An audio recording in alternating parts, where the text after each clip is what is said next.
Kiva Allgood, as I mentioned, I did acquire the Allgood. If you're really curious, you want to know my horrible maiden name, just reach out afterwards. But I'll take you on the journey of really how we've been able to incubate 9 companies in the last 5 years as part of a business innovation platform. So if you think about GE, I'm 100% sure everybody in the room knows what GE does and where they're at. We're 126 years old. We've been beat up in the press lately and in the stock market. But the reality is we have 3 multi-billion-dollar businesses that basically drive GDP. So if you think about energy, if you think about flying, most of you flew, how many people got on a plane to get here?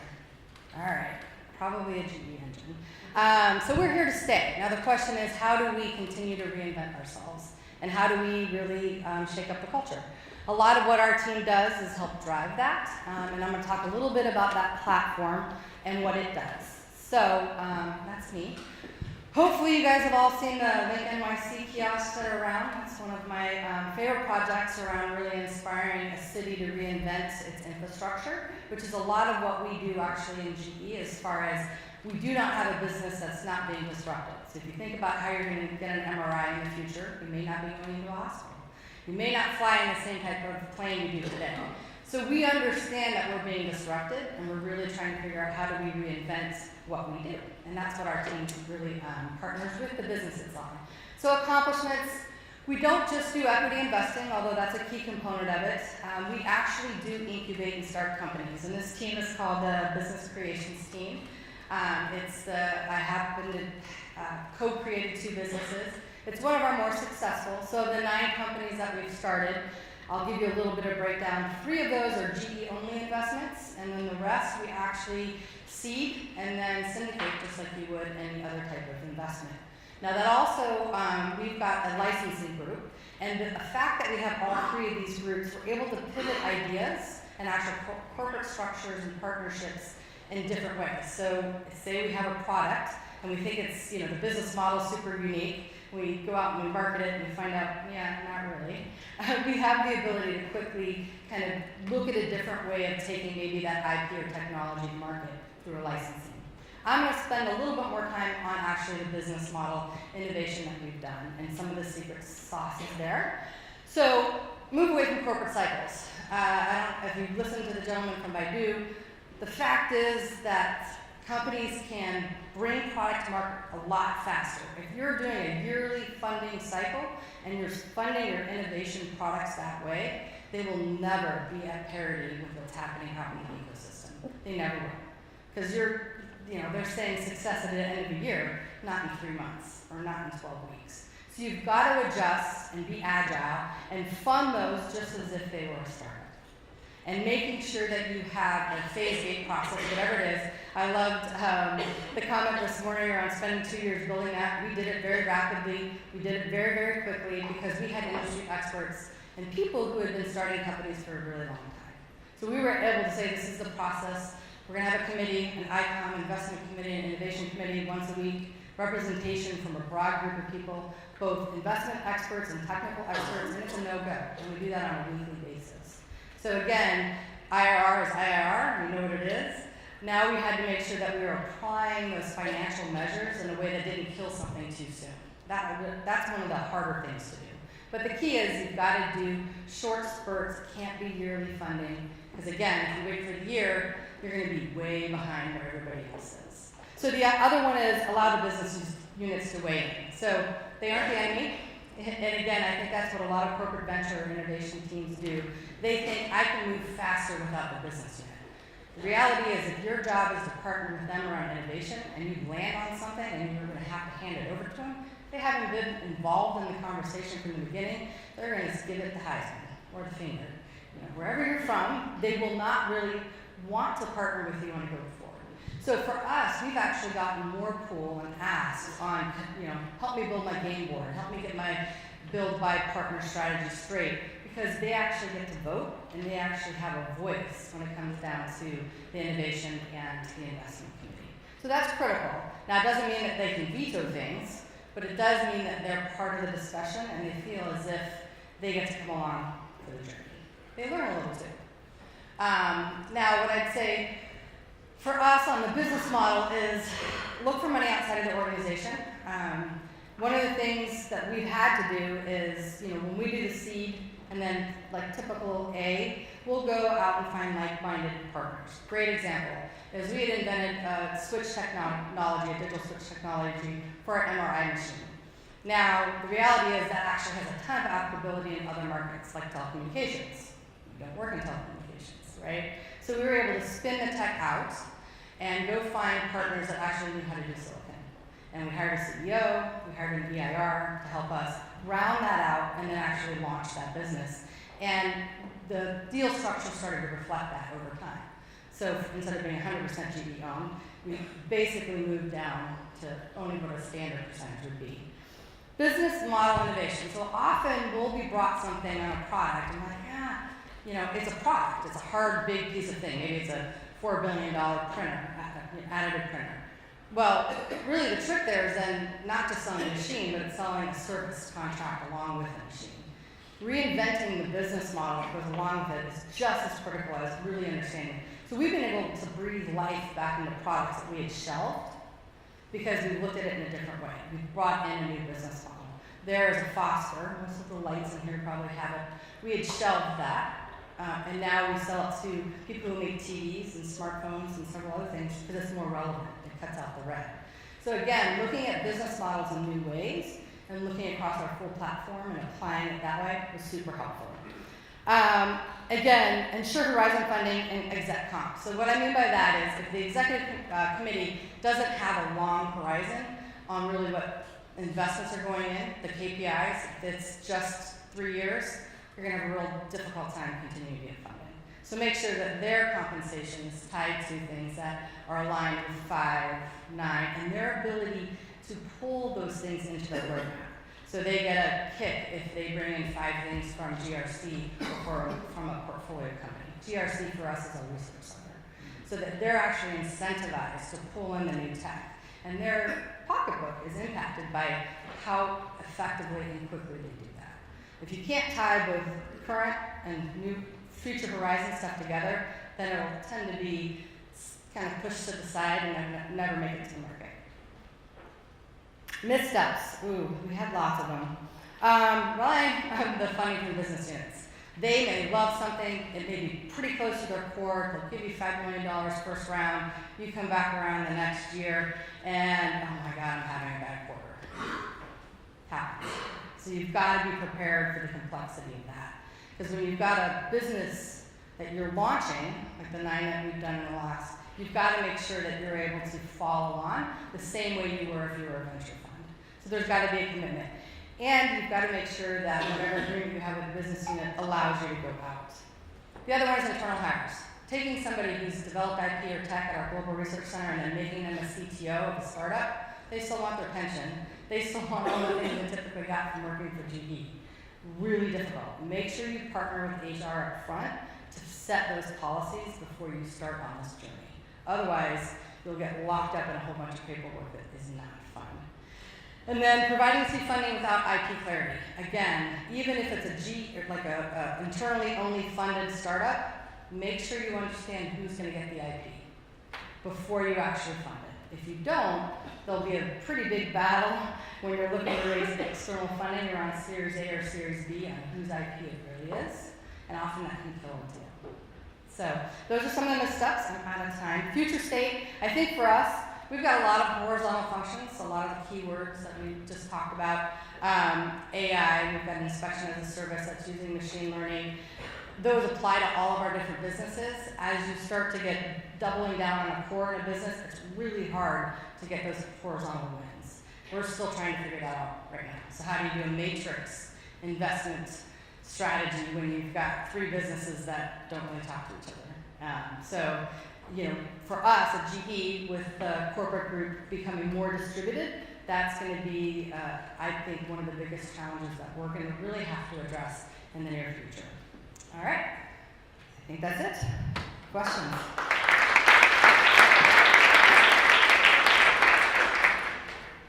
I think someone should develop an algorithm that predicts your height so that when you get on stage, you fit. Instead of this. Improvise. Well, thank you. I really want to thank the people who put this together because we have three very different talks talking about related but very different things that companies do. And this is a fascinating story of sort of corporate venture capital and incubation. And one thing that you mentioned loud and clear, but it would be wonderful for people to learn more about is how did you negotiate this different budget cycle? So you said that basically doing it on old budget cycle, traditional, you wouldn't get anywhere. How did you negotiate or your organization this different way of doing budgets? We invested in some unicorns and made a lot of money up front. So I have to go back to Anonymous, only 3 unicorns because we've had 2 ourselves. So, again, we were, from an equity investing perspective, very successful in the first 5 years. So we were able to fund that and basically have a pool of money to go after. In the end, you're running a business, and businesses is there not, again, for projects. It's to figure out how do you drive growth and revenue long term. So I think making sure you keep an eye on the price that way. I also believe, though, we have a lot of insight that people want access to. So our data was talked about a lot. We've got a lot of equipment, a lot of data that people want access to. We've been able to really use those assets as a way to bring in other types of funding and gain funding. Can you just, for those of us who don't fully understand this, when you say data on equipment, meaning startups who've been pitching to you or your internal G? Oil and gas space, we've had a JV with somebody who's extremely good at looking at leveraging machine learning for where to drill and also for defects on rigs. Business units realize you have the answers to the questions they have? No, we were able to actually construct deals where people would fund things for us. Okay. So again, using other people's money is what we call it. So because we have access to a lot of the equipment, which people need the data to train, we're able to use that as part of. So leveraging G's resources, so your current resources. And data is to attract equipment. Well, since you were speaking of this leveraging other people's money versus G money, what I understood is at the beginning you were mostly doing it yourself with G money. Correct. And now you're moving towards this partner model. How do you navigate governance challenges there? Like where you control things and where others come in? Yeah, we have a risk officer and an investment committee, so both the CFO and the risk officer are 2 separate individuals. So really our investment committee is pretty tight on exactly that. And we're able to, depending upon what the investment is and who the parties are, able to really control data exchange and but we have a risk officer who is pretty good at his job, and so we tend to do things that are in the adjacent area, so things that aren't right in the core. Our job is not to do MPI for the business units, and that's a key distinction we often bring. So they come to us and say, hey, we have a new blade technology, would you like to do a startup there for our next generation products? That's not what we do. We do things that are adjacent and transformative for the businesses, like Avitas, which is an inspection as a service.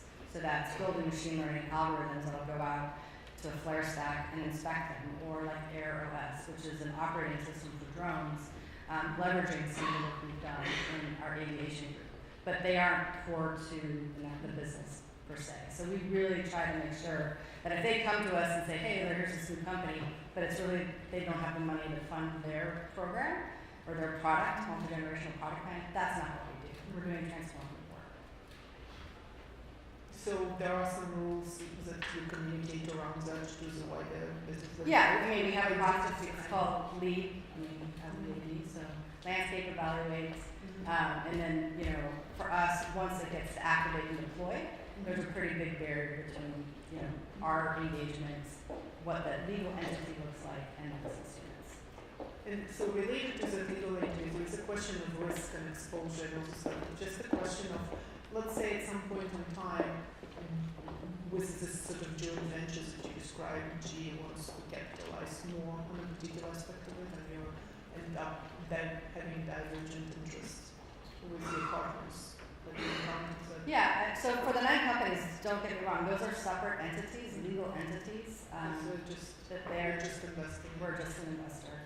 Yeah, so it's they're the usual sort of influence it. Yeah, which is why I mentioned some of the mistakes, like make sure the IP gets figured out, because you get too far along there and you then go to seek outside funding. That has been a mistake, because then everyone's like, well, wait, IP, we all want it now. So I think for us, the key learning was every time you start a new company, even though it may be incubated within your own organization, we typically hire an EIR.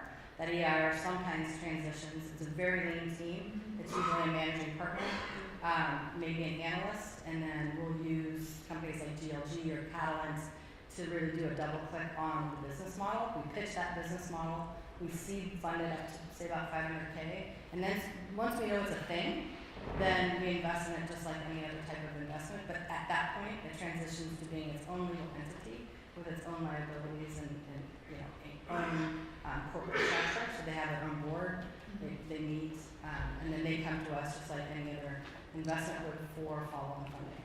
So you mentioned earlier that the way you get sort of business unit buy-in leadership is they have a say. Can you say more about where in the process they have a say? You just outlined a bit of a process. Yeah, so an investment committee. So again, every time you do a round from initial investment to follow on, there's someone from the business unit as well as from our global research center. So when you're talking about blockchain or say blockchain in 3D printing, they've spent a lot of time doing research in that space. They've done POCs and MVPs. So if we're going to start a company or invest in a company in that space, they come in and they validate it for us. And they get a vote. Now they don't get a veto, but they can vehemently say, I think this is a stupid idea. And sometimes they're right, sometimes they're not. But we are less likely if the business unit is really opposed to the company or the business model to move forward with it. But they are included in that. Do you find that they're, like in my experience, and they believe they already have it and they're close to it, it sort of becomes a stress item? I'd say because most of the investments that we've done, if you go on the GE Ventures website, you'll see we've got several in the healthcare space as well. And Drawbridge is one, which is your ability to draw your own blood at home. It started in one space, it started in unlicensing space and became a new space. Our healthcare team was like, yeah, we could do that. And then they looked into the business model and went, no, we can't do that. So I think as you explore at least for us, for GE, yes, we could build the hard thing, but then getting into that market, getting into the business model, really understanding the space, that's typically where the aha moment is like, oh yeah, we're really not equipped to do that. This isn't what we do. Sorry to question, just because it's so interesting to me that again, having seen how internal resistance plays out, like how did you get these people to accept that they can't really do that? Because they come in and say, yeah, we can do that. Well, I think for us, again, our business units are one and our global research center is different. Scientists are there. They'll be any engineer will say, yeah, I could eventually build this. Especially GE engineers. Yeah, I mean, I'm saying I'm the best material scientist in the world. I can get that done. But I think that one thing that we've learned over time is that, and I think this has been said a couple times, if you're on multi-generational 1 and there's a startup that's on 5, you're never going to catch up. Like, you're never going to get to that place because they have all that key learning. And we're also being a researcher is not the same as being someone who can productize something. And I think we've learned that the hard way as well. Getting something to the point where you can do an MVP is not the same thing as scaling it and being able to turn it into a product that can become a multi-billion-dollar product. And there's a difference there. I'd say for us too, there's an industry that isn't highly regulated. So if you think about FDA or FAA, almost everything that we do, you have other controls and other considerations that have to play out as well. So experimenting is a lot more difficult because people's lives are at stake. So we look at hard tech in a different way on how do you prove out the hard tech, and then sometimes how do you experiment with a business model in a segment or sector that isn't necessarily one that we serve today. Those are the ones that we really, if you think, like I said, the 9 companies that we've started, if you look at the ones there, you may be like, well, why is GE playing? In part, it's because we're learning about the business model, just as much as we are about the hard tech, which I think is an important distinction. Do you think the companies that come to you with this trust that you're not learning too much? I'm trying to say, so there is some protected IP that they already licensed or apply for patents to, but as they expose these ideas or learnings to you for funding, how do you establish that trust that you would respect there? I actually think that's one of the biggest issues in hard tech and industrial tech, is the fact there isn't the sharing. So if you even think about industrial equipment, you made the bulk of your money in the follow-on service contracts. So it was in your interest to kind of keep everybody at bay. Now if you think about the success of platforms like the internet, about, again, cellular, or genomics, those are all platform technologies that people are building up on. We now, my opinion, for the people who are in this space and the B2B side, that's the biggest challenge to get to standardization and interoperability in healthcare, in industrial equipment, is we've got to start to open up, and I think the people who own that information and data, so the BPs, the Shells, the other folks that own the actual equipment, are starting to drive for that. But until that happens, I don't think you're going to see the same type of transformational impact that you've seen in other markets. Since you're bringing up this ecosystem consideration, isn't everybody thinking about controlling the platform? And so how do you deal with that? Yeah, I think that's the evolution of. We wouldn't all have a phone today and be able to go, travel the world and use it if there wasn't standardization and interoperability. And those same type of, and there's IEEE and everyone else is trying to figure that out in the industrial and the healthcare space. But until those standardizations start to occur and people recognize that the platform is only going to evolve and become, I think, flexible and where people can make money, because a lot of people aren't making money in this space today, is going to have to come with, I think, a little bit of compromise on that and sharing and doing things together in the way we haven't in the past. There isn't one startup that I've seen or one company that I've seen that can solve that full value chain, but it's a very different way of working. And I'd say industrial players, healthcare players aren't used to that. They're used to, kind of full control. And that's not, that to me is a cultural change for a lot of folks. It's not a technical challenge. Technically it can be done. It just culturally, a lot of folks aren't really into that yet. So maybe that leads to my next question, which is if you imagine doing what you're doing at 10 times the scale and impact, what would be the biggest impediments you're facing today?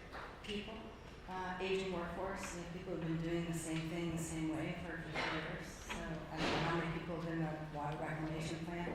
But literally there's a red button and most of them, and the alarm goes off and the person walks over and you push on the red button. And you ask, why don't we automate that? What if you're in the bathroom? Well, that's the way we do it. So there are UE standards that prohibit connectivity, wireless connectivity on pole tops and such, because the standard was written 15 years ago. So I think there's got to be a really kind of reinvention of that space on the heavy industrial and hard tech side. Same thing on healthcare. Hospitals, they lose $500,000 a piece of equipment because it's sitting in a basement and someone forgot they put it down there. So again, I think really reinventing how we think about these spaces and places is the challenge. And I think it's mostly in people stepping back and really challenging themselves to start with a clean slate. Just because it was done one way for the last 50 years doesn't necessarily mean it's the right way to do it going forward. So part of what you do is in a sense doing it with green sites, like instead of trying to do it with the main business units, you're really doing it through a new venture, which is easier given the argument you just made. Yes. Do you find that there's any success you've seen in doing it within established places, like, or at least cross-pollinating in a significant way between green site and existing places? Yeah, I mean, I definitely feel a lot of auto manufacturers haven't been into it just because it's, a big change for them. I think, financial services, they've always been digital, and they're collaborating and working together, and I'd say have been at the forefront for quite some time. So I think on the industrial and the hard tech side, you do see a lot of it in between, I would say, sub-suppliers and suppliers. So take Boeing, for example, and how it works with its sub-supply. They've been doing a lot of really unique things with training and providing them, wireless training that's unified from point to point, and they actually give it to them. So I think there's some industries that are really starting to get it, but I think there's still a lot of room for improvement. So you said industries and companies. Is there another good innovator? you can name that we say is doing things right and very. I think every company is innovative in their own right. I think it just depends. Somebody you look up to and say, we with our wide and very well-known experience can learn from them. I think I think innovation is a word that's overused. It's a team sport. It's not a single individual sport. So there's a lot of health companies that are out there that are doing some fantastic things. Again, Boeing's been really transformative in the way that they've been doing sub-assembly and industrial 4.0. I think, Alibaba has been super creative in its ability to kind of reach new markets and new spaces and places. I also would say kudos to Microsoft for really refreshing itself and understanding how to work with the B2B side and build ecosystems around it. So again, those are, in my opinion, the innovative business models. Okay. I think it's a lot more difficult when you're talking hard tech meeting it with the new business models and people reinventing themselves. But I think there's a lot of people talking about it. I think they just still need to figure out how to do it. Thank you very much. Welcome. Fascinating. Thank you.